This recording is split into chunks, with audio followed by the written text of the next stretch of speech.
Before, I was the family charity case, not even worth a plate at Thanksgiving. Afters, I'm the CEO of the Oasis Cooperative. My family made an assumption.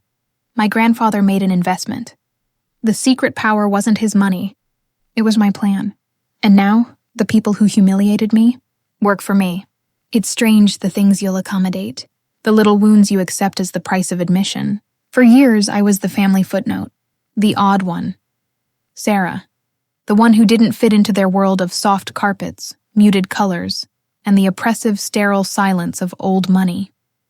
My mother, Kimberly, and my stepfather, Jason, they didn't build anything. They hadn't for generations. They curated. They acquired. They ran a family foundation that was little more than a tax shelter for their social calendar.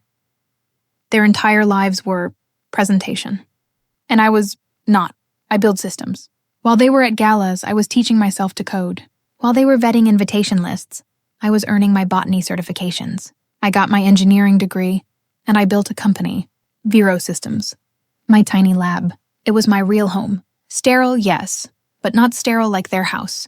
My lab was sterile with purpose. Obsessively organized, it was a place where things grew, where I could design a self-sustaining agricultural ecosystem from a laptop and 3 prototypes. But there's a contradiction in being a systems-level thinker. You can see the grand architecture of an ecosystem, but you can miss the simple, broken cog right in front of you. My broken cog, I desperately wanted their validation. I didn't care about their money. I wanted my mother to look at my work, my life's work, and see it as real. That yearning was my greatest weakness. And that Thanksgiving, they found it and they tore it out. It started as a simple cash flow problem. A bad contract. A client who paid late. I had a tiny team, a brilliant team, and I was $7,000 short on payroll. It was a gap. A simple bridge loan. The kind a family like mine could solve with a lazy signature on a check. I didn't go to their house that day as a beggar. I went as a businesswoman. I had my tablet. I had a deck. I had repayment timelines and interest projections. I was going to them, not as a daughter, but as a peer, an investment. I should have known better. I found Jason and my half-sister Madison in the study, admiring some new, hideous bronze statue. "Sarah," Jason said, not looking up. "You made it." "Jason, Madison, I actually came to talk to you both, as a businesswoman." Madison stifled a laugh before I'd even finished the sentence. "A businesswoman? Sarah, don't be so dramatic." I ignored her. I held up my tablet. "I have a small short-term payroll gap at Vero Systems. I need a bridge loan. It's just $7,000. I have the repayment plan right here." The laughter was sharp, brittle. It wasn't a kind chuckle. It was a bark. Jason took a sip of his scotch and just laughed. "A loan?" he scoffed, turning to Madison as if I were a piece of dinner theater. "A loan for your dirt hobby? It's not a hobby, Jason. It's a complex system of... It's playing in the dirt, Sarah. That's what it is." He waved his hand, dismissing my entire life. "Look," he said, putting his glass down and adopting a loud, disgustingly paternal tone for the rest of the room to hear. "If you need a real job, I can get you one." He leaned in. "We have an opening for a property manager. You'd be good with paperwork. It's real, Sarah. A real paycheck. Think about it. They didn't just deny me. They mocked me. They reduced years of engineering, of coding, of botany, of work, to playing in the dirt. My internal monologue, the one that had been practicing projections, it just said, just payroll, a simple bridge. They're family. They'll understand. They understood perfectly. They understood that I was not one of them. That my work, because it didn't look good at a cocktail party, was worthless. My hope, that desperate, stupid hope for recognition, it fractured. Humiliation, crushing humiliation. It's a physical thing. It's hot and it's cold. You feel your blood drain into your feet. You want to run. You want to disappear. I should have left. I didn't. That weakness. That yearning. It was still there. A dying ember. I stayed.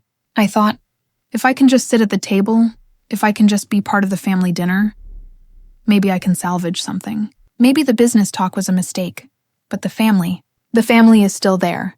My mother, Kimberly, glided out of the kitchen, her hosting look firmly in place. "Everyone, dinner is served!" There was the sound of chairs scraping on the hardwood floor. Laughter. Madison. Jason. Aunts. Uncles. The whole curated crowd. I took a deep breath. I put the tablet in my bag. I walked toward the grand dining room. The room was beautiful, a perfect image of old money philanthropy. Everyone was finding their seats.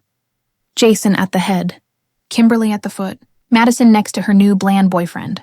I approached the table. I looked for my name. I walked the perimeter. Jason, Kimberly, Madison, Ethan, Aunt Clara, Uncle Mark.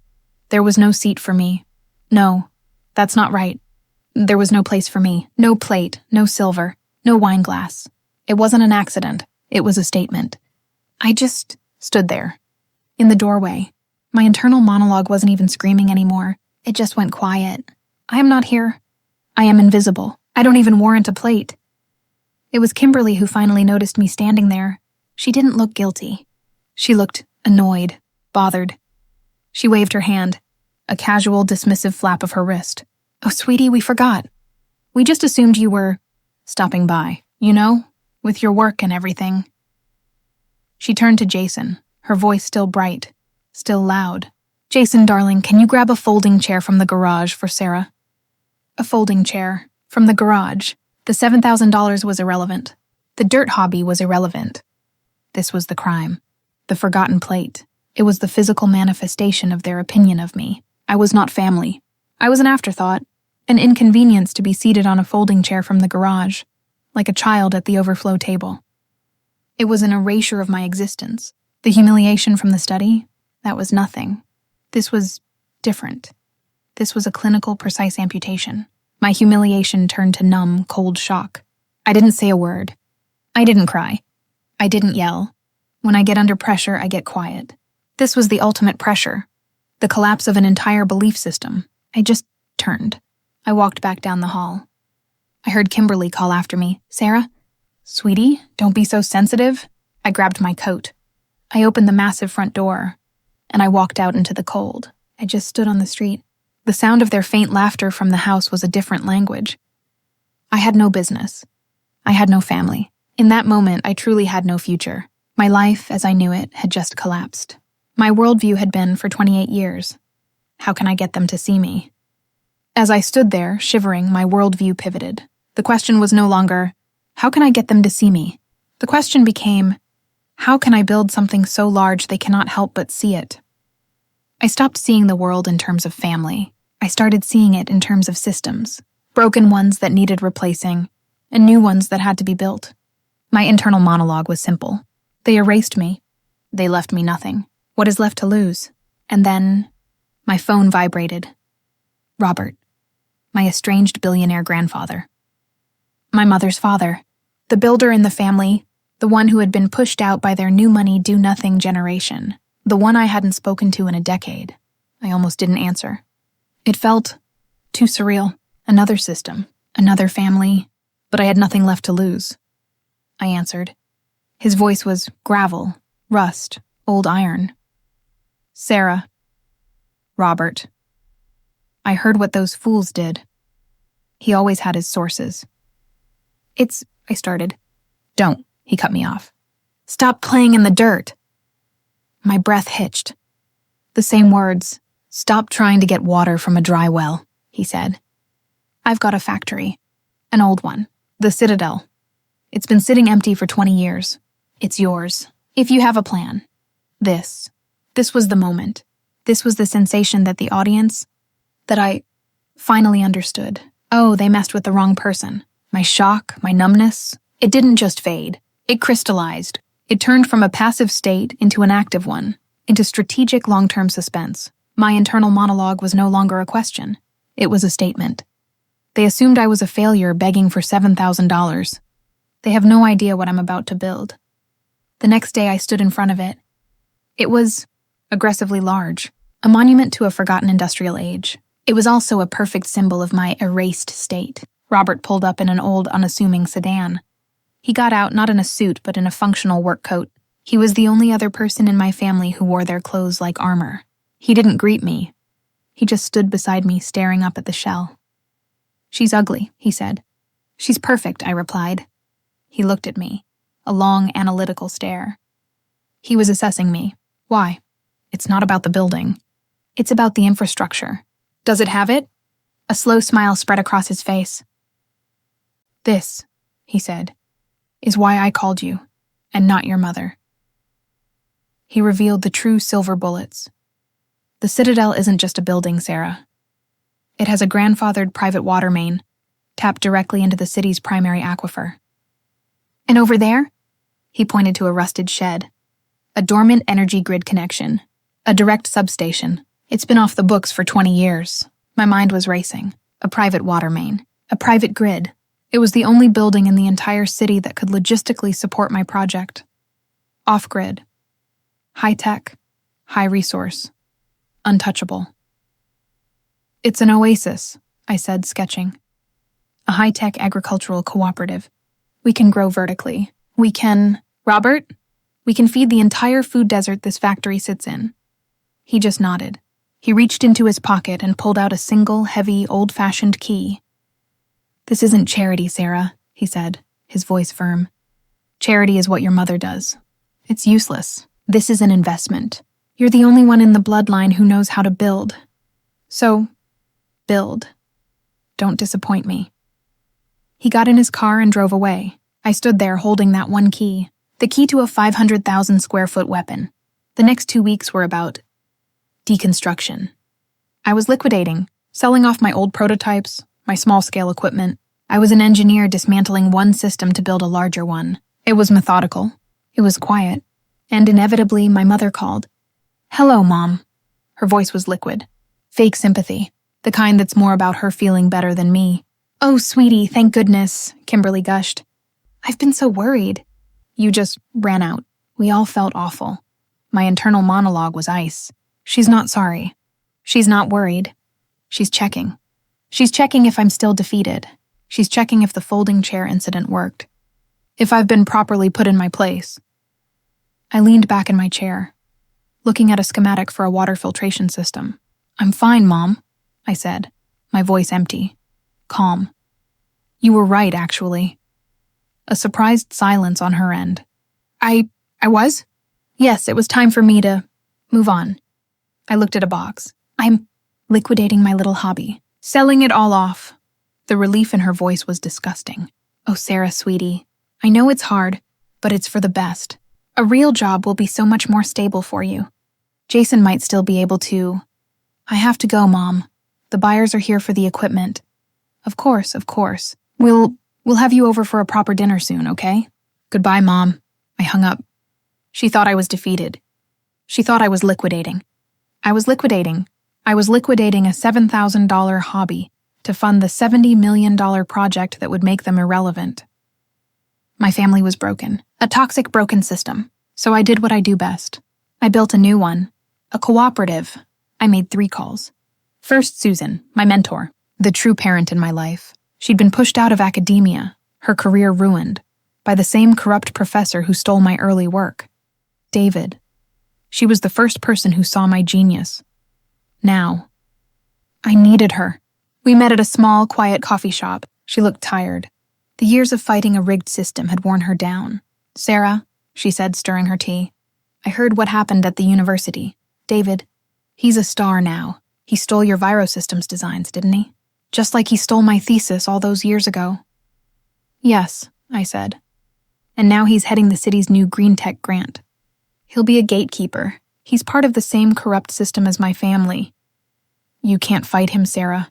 We tried. We went to the ethics board. We had proof. They buried it. They protected him. I'm not going to fight him, I said, sliding a folder across the table. I'm going to make him obsolete. I have a new project, the Oasis Cooperative, and I need a head of R&D. She looked at the proposal, at the sheer scale of it. Sarah, this is impossible. It's not. I have the Citadel. I have the water. I have the grid. I just need you. She looked up at me, and for the first time in years, I saw the fire in her eyes come back. She nodded. Okay, if we're going to do this, we're going to do it right. She reached into her bag and pulled out a heavy, old banker's box. I kept this, she said. Everything. Proof that David is a fraud. I picked it up. It was dated 25 years ago. It was her original notarized letter to the university. detailing, with receipts, exactly how David had stolen her thesis. It was a perfect historical echo of his crime against me. My internal monologue was sharp. This isn't just a letter. It's a weapon. It's not just evidence. It's a foundation. The truth was always my weapon. I just never had the leverage to use it. Second, Andrew, my loyal supplier. I found him in his warehouse. Andrew, I need pumps, LEDs, filtration systems. A lot of them. And I can't pay you for 90 days. He just laughed. Sarah, your last hobby project? You re-engineered that intake valve for me? The one that was failing? You saved my biggest contract. My loyalty is to competence, not cash flow. Tell me where the loading dock is. Third, Jessica and Matthew, community partners. I met them in the freezing, dark gymnasium of the community center, right in the shadow of the Citadel. They were skeptical. Another revitalization project? Jessica said, arms crossed. We've heard that before. It just means rich people pushing us out. I didn't give them a speech. I didn't make promises. I unrolled the schematics. This isn't a revitalization. It's a cooperative, I said. This system isn't for you.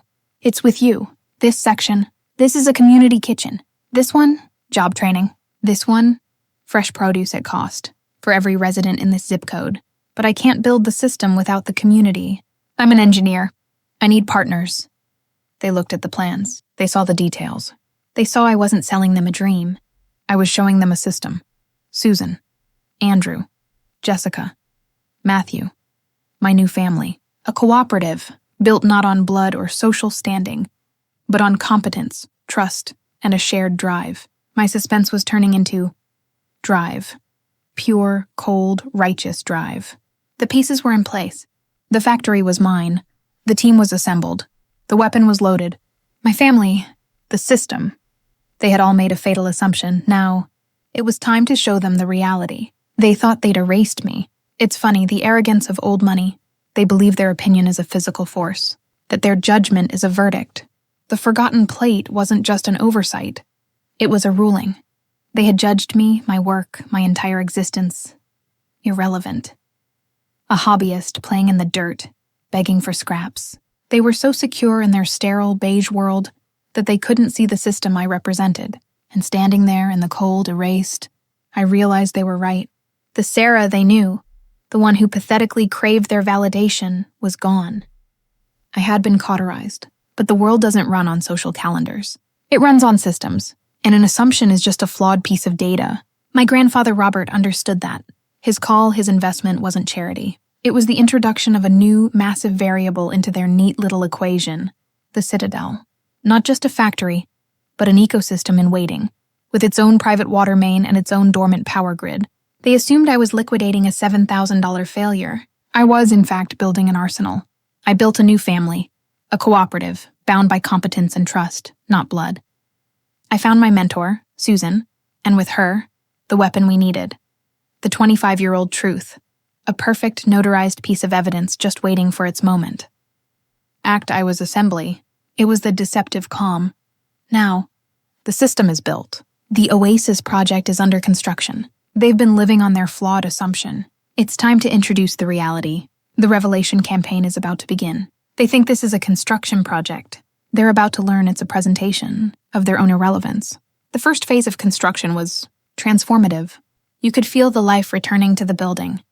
The sound of dripping water and whirring pumps replaced the silence. It was the sound of a heart starting to beat. Jessica and Matthew brought in volunteers from the neighborhood. Andrew's trucks were there every morning, a loyal and steady stream of supplies. And Susan? Susan was in her element. She took the small, sterile lab I had built and turned it into the R&D core of the entire facility.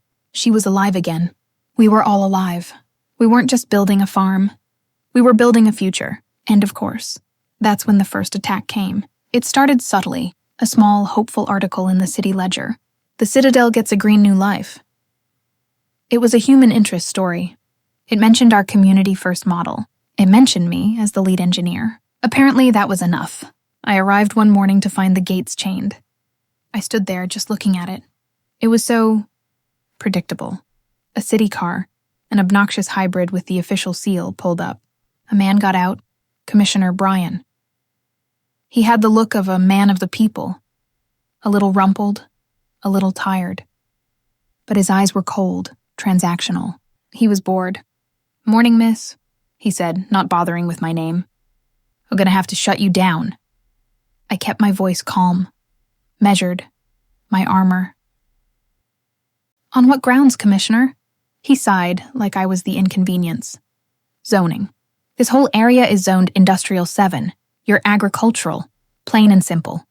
You're frozen, effective immediately. You can appeal to the board, but they're backed up. 6 months at least." "This is industrial," I said. "It's agricultural engineering. It's a high-tech manufacturing process."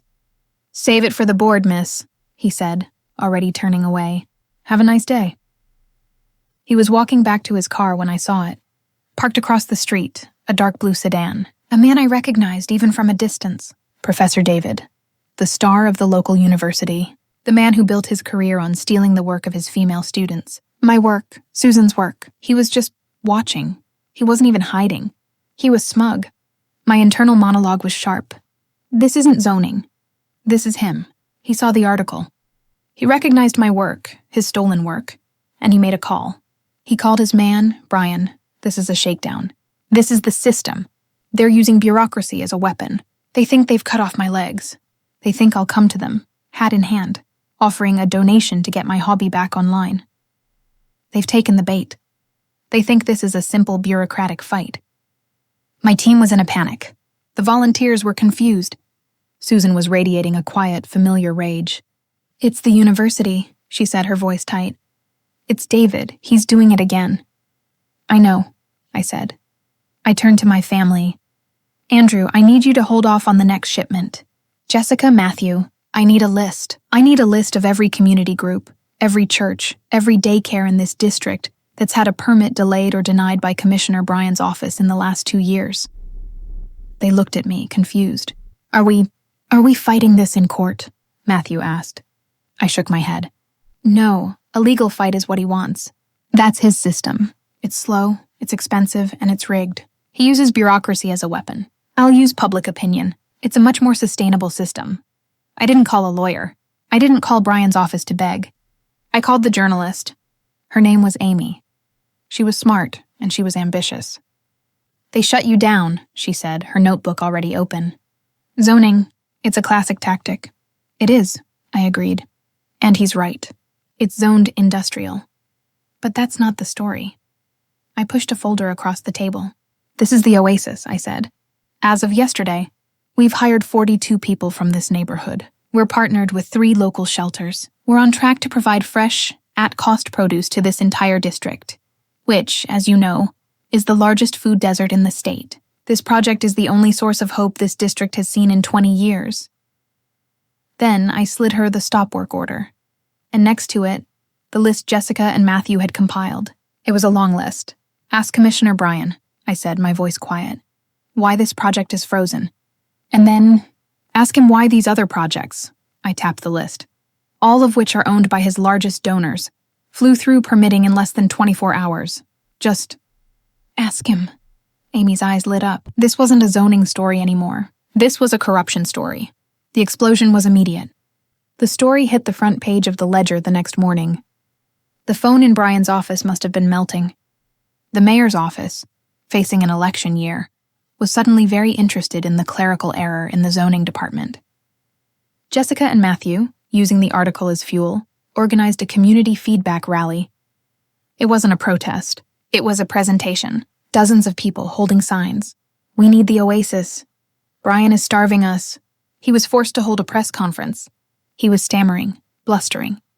"This is a simple misunderstanding.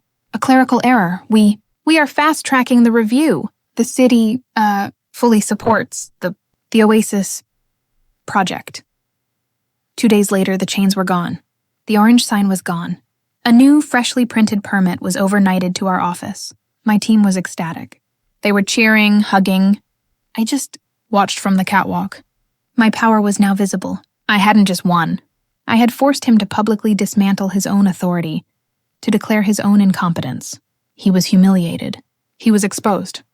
And David now knew I wasn't the troubled student he'd buried all those years ago.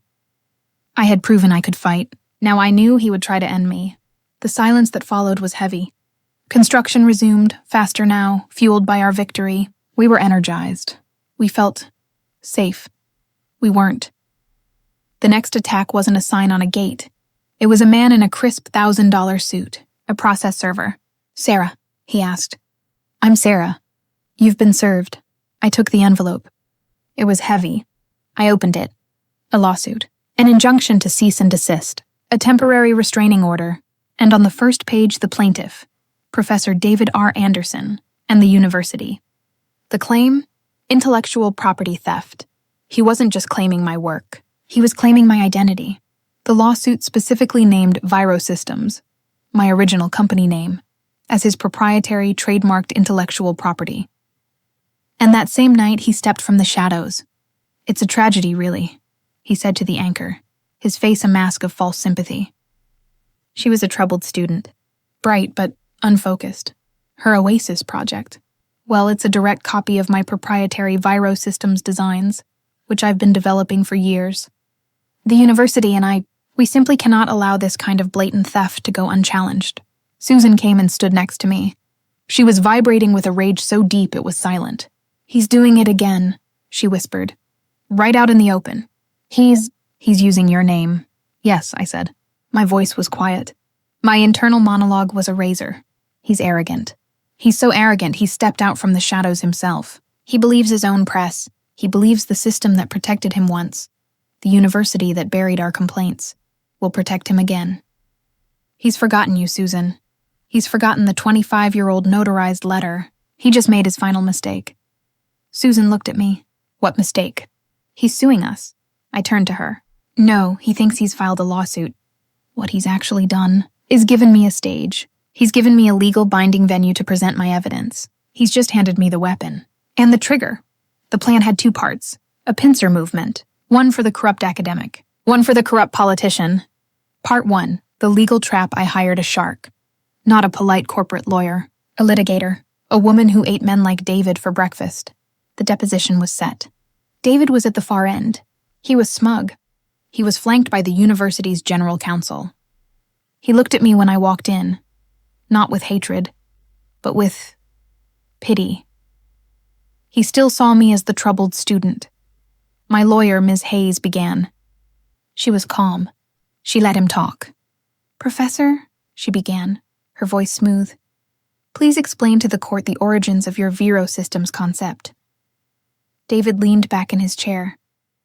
He was professorial. He steepled his fingers. "It came to me in, the fall of 2018, a moment of inspiration. I began developing the core framework, the hydrosequencing, the atmospheric condensers. It was a significant breakthrough." He talked for 20 minutes. He built his lie, brick by brick. He described my prototypes. He quoted from my stolen proposals. He dug his grave, filled it with water, and prepared to dive in. My internal monologue was just, "He's so confident. He's built his entire career on this lie. He's been doing it so long he can't even remember the truth." Finally, he finished. He looked at me, smiled. Ms. Hayes smiled back. "That's a fascinating story, Professor. Could you identify Exhibit A?" David's smile faltered. He picked it up. The university lawyers leaned in. The blood drained from his face. "For the record," Ms. Hayes said, her voice cutting through the silence, "Exhibit A is a notarized letter. It is dated October 14th, 1999. It is addressed to the University Ethics Board. It is from Dr. Susan Albright. And," Ms. Hayes continued, "on pages 2 through 7, it details with receipts the exact Virosystems framework, including the hydrosequencing and atmospheric condensers, that you just testified, under oath to having invented in 2018. Professor, would you like to amend your testimony?" He couldn't speak. He was stammering. This is a fabrication? A forgery?" Ms. Hayes offered. "Because we also have Exhibit B, Dr. Albright's original, time-stamped, and graded thesis, the one you were assigned as faculty advisor, the one you gave an A before you stole it." Chaos. The university lawyers were screaming. "Recess! We need a recess!" It was over. His star reputation? Instantly dismantled. The lawsuit was dead. But more importantly, I now had him on the record under oath, committing perjury. My internal monologue was clear. He assumed I was a student. He forgot I'm an architect. Part 2, the bureaucratic trap. This happened at the exact same time. While I was dismantling David with the truth, Andrew was dismantling Brian with a lie. Andrew had requested the meeting. A private matter, he'd said. He was there in a nice suit, looking worried.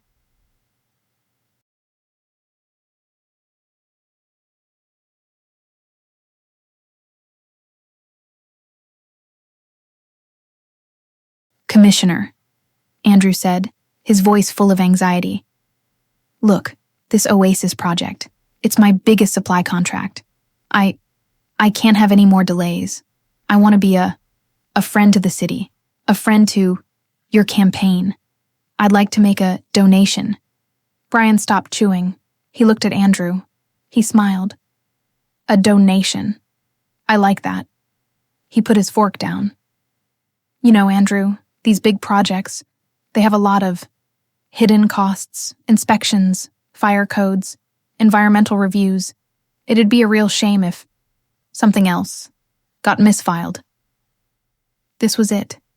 My voice, quiet, in Andrew's earpiece. Keep him talking. Get him to admit the shakedown. Andrew leaned in. So, what are we talking about? To make all the problems go away? Brian, annoyed. Like he had to explain simple math to a child. Look, that girl, Sarah, she's a pain in my ass, a real crusader. He sneered the word. But, for a friend like you, I think $50,000 would clear up all the clerical errors. Permanently. 50,000, Andrew repeated as if thinking. That's a lot of clerical errors. It's a big project, Brian said, picking up his knife. Cash, non-sequential bills. My guy will pick it up. Andrew raised his glass. 2. Friends of the city. 2 friends, Brian agreed, clinking his glass.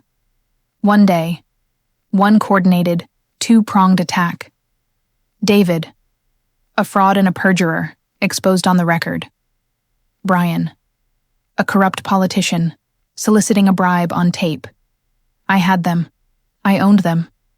I had the deposition. I had the audio. I held on to them. It wasn't time. Not yet. The trap was set. The animals were caught. But I didn't want to just catch them. I wanted to present them. We were back at the Oasis. The lawsuits were being dropped. The university, in a panic, had issued a quiet no comment and placed David on administrative leave. The injunction was gone. We were working, doubling our pace. We were about to move to the final phase, opening the community kitchens. And then, the weather changed. A record-breaking blizzard, a once-in-a-generation weather event. The city was not prepared. The storm hit at 2 a.m. It was elemental, a wall of white. The wind didn't howl, it screamed. My internal monologue was simple. The grid is down, the city is dark, but we are not. Robert's gift, the silver bullet, that dormant energy grid connection. It wasn't just a connection, it was a self-sufficient microgrid. We were an arc. Jessica found me in the control room. Her face was pale. Sarah, the community center. Their generator failed. The boiler, too. It's freezing. People are. They're in trouble. They're going to die.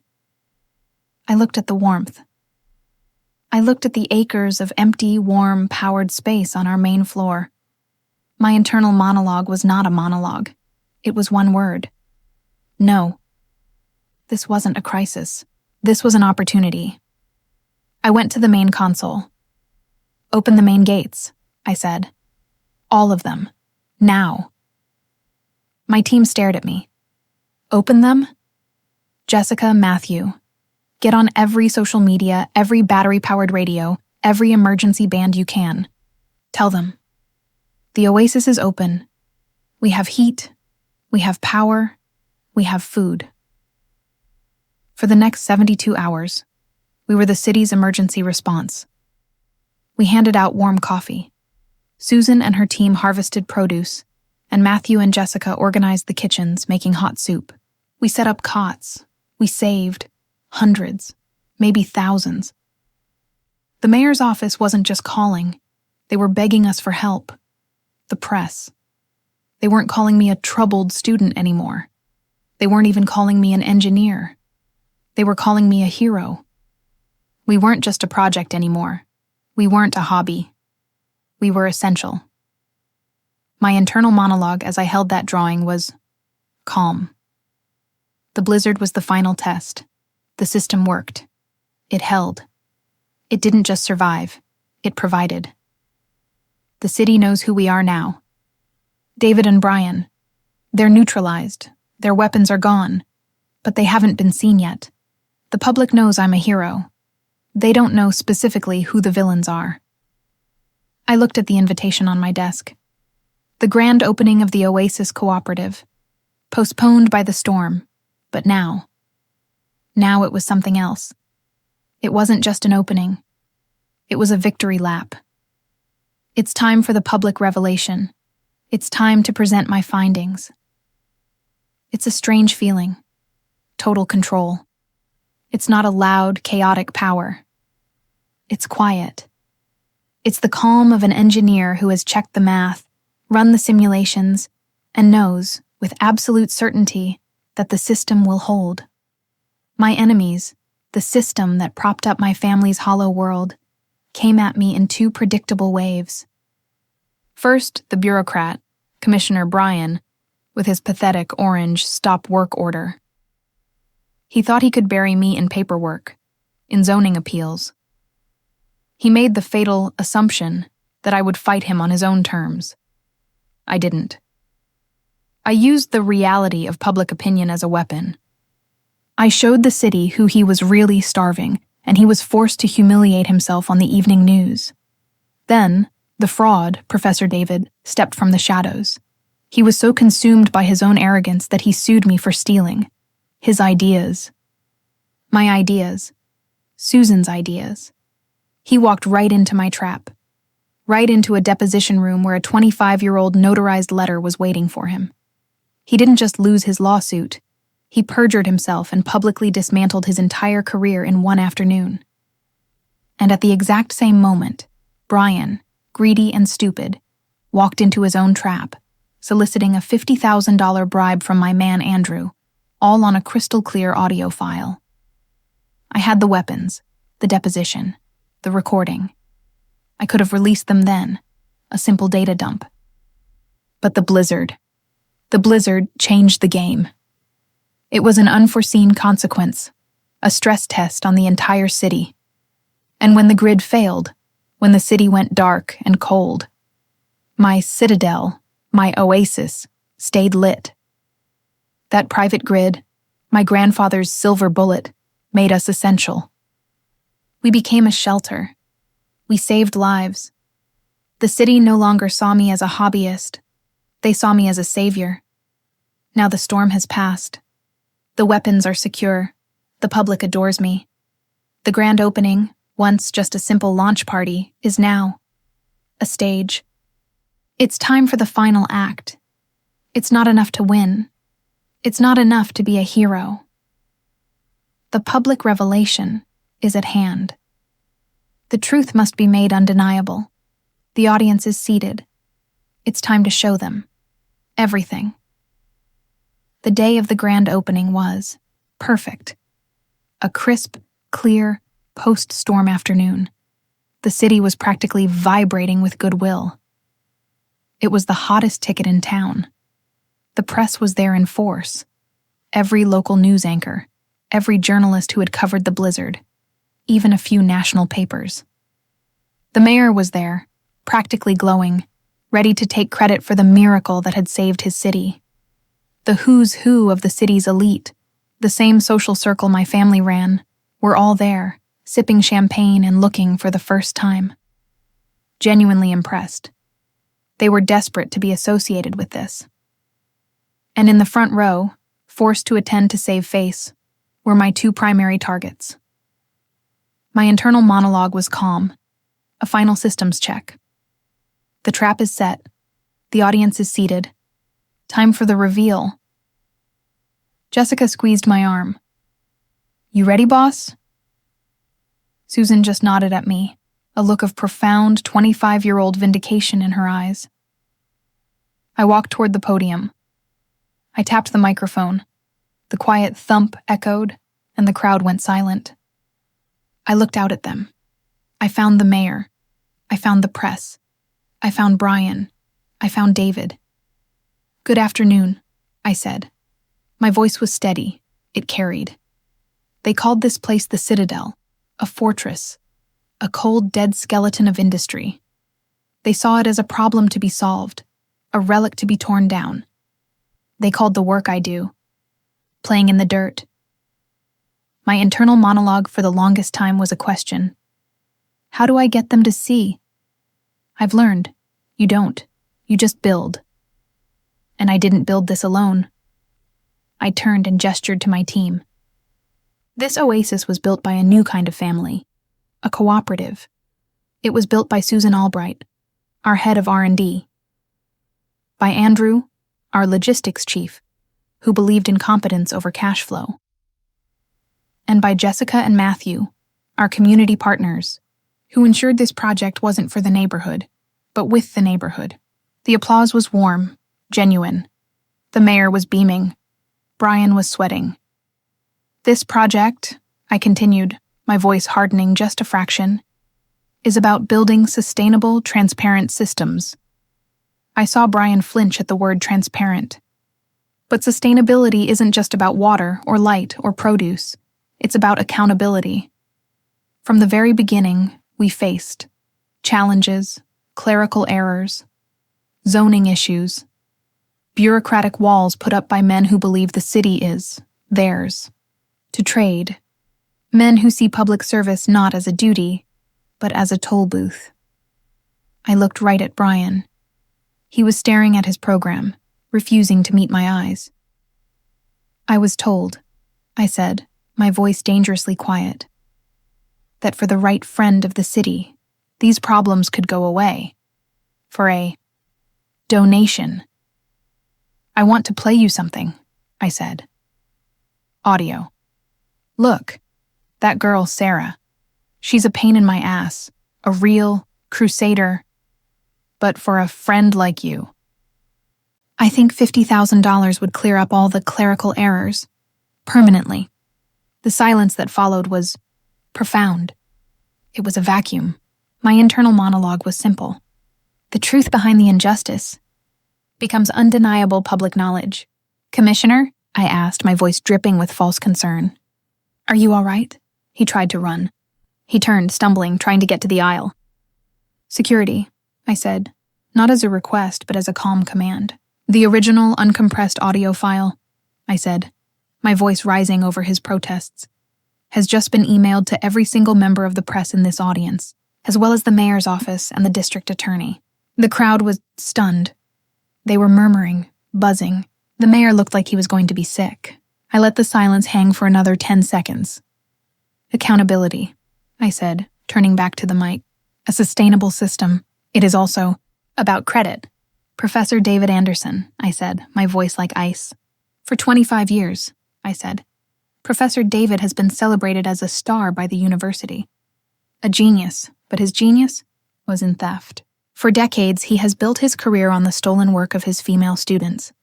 This, I said, pointing to it, is a letter from Dr. Susan Albright dated 1999. It details precisely the thesis work that Professor David stole from her to get his first major grant. And then, I continued, he tried to do it again, to me. He filed a malicious lawsuit, claiming I stole his work, the very work he had stolen from Susan 2 decades prior. David didn't run. He just sat there. He put his head in his hands. He was a broken, spectral man, publicly undone. He was finally irrelevant. I looked back at the crowd. They were in shock, but it was the shock of clarity. They finally saw the entire rotten system I had been fighting. I took a deep breath. Today, I said, my voice full, we clear out the old corrupt systems. We stop the rot. We demand accountability. We give credit where it is due, to to pioneers like Dr. Susan Albright. I let her have the moment. Then I motioned for the applause to quiet. And now, I finished, we launched the new system. The one that works. The one that is transparent. The one that builds. The Oasis Cooperative is officially open. Weeks passed. The system antagonists were gone.